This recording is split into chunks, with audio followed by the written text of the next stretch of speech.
খবরটা দেখে আসলে চমকে ওঠার মতো। পাকিস্তানের সাথে যুক্তরাষ্ট্রের দহরম মহরম এবং মধ্যস্থতাকারী দেশ হিসেবে এখন পাকিস্তান কাজ করছে যুক্তরাষ্ট্র এবং ইরানের মধ্যে যাতে একটা সমঝোতা করানো যায়। এই অবস্থার মধ্যে ইরানকে বাণিজ্যের জন্য করিডোর দিয়েছে পাকিস্তান, তাও 6টি স্থানে সীমান্ত করিডোর দিয়েছে। সেখান থেকে যাতে তৃতীয় কোনো দেশের সাথে ইরান বাণিজ্য করতে পারে।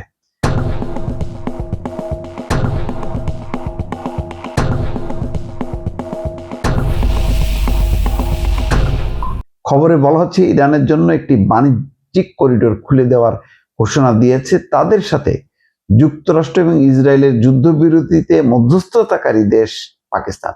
বিবিসির খবরটা বলছি। ফলে ইরান এখন পণ্য আমদানি রপ্তানির জন্য পাকিস্তানের করাচি এবং গোয়েদার বন্দর ব্যবহার করতে পারবে।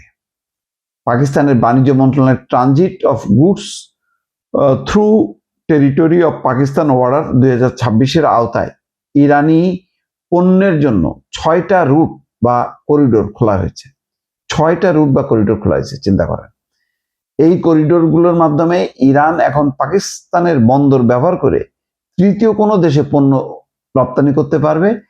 একই সঙ্গে অন্য কোনো দেশ থেকে পণ্য পাকিস্তানের ভিতর দিয়ে ইরানে আনতে পারবে। তার মানে বোঝেন যে এখানে বাণিজ্য অবরোধ করার জন্য অবরোধ করেছে মার্কিন যুক্তরাষ্ট্র, যে হরমুজ প্রণালী দিয়ে যাতে ইরান কোনো বাণিজ্য করতে না পারে। সেখানে যেহেতু প্রায় বলা হচ্ছে 700 কিলোমিটার, দুইটা দেশের মধ্যে 700 কিলোমিটার সীমান্ত আছে, দুইটা দেশের মধ্যে বিশাল সীমান্ত। তো সেই সীমান্তের 6টা করিডোর ওপেন করা হয়েছে, সো দ্যাট যাতে তৃতীয় কোনো দেশ থেকে পাকিস্তান হয়ে ওই করিডোর দিয়ে পণ্য ঢুকতে পারে ইরানে, এবং ইরানও ওই করিডোর দিয়ে তৃতীয় কোনো দেশে পণ্য পাঠাতে পারে।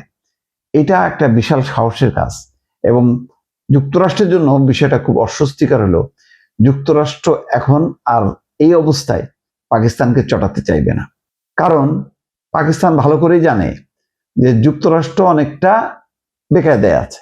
বেকায়দা হলো এই যে যুক্তরাষ্ট্র আর যুদ্ধ চালাতে চায় না ইরানের সাথে, কিন্তু ইরানের সঙ্গে আলোচনার মাধ্যমে একটা চুক্তিতে উপনীত হয়ে যুক্তরাষ্ট্র এটাকে বিজয় হিসেবে চিহ্নিত করে বের হয়ে আসতে চায়। তো বের হয়ে আসতে গেলে এখন পাকিস্তানকে লাগবে। ইরান আরব বিশ্বের কোনো দেশের সাথে সমঝোতায় যাবে না।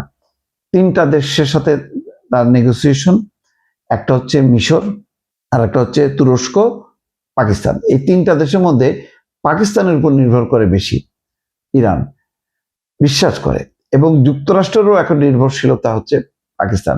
সুতরাং পাকিস্তান হয়তো এই সুযোগটা নিয়ে তাদের আইন অনুযায়ী তারা করিডোর দিয়েছে ইরানের সঙ্গে তো তাদের বাণিজ্যিক সম্পর্ক আছেই।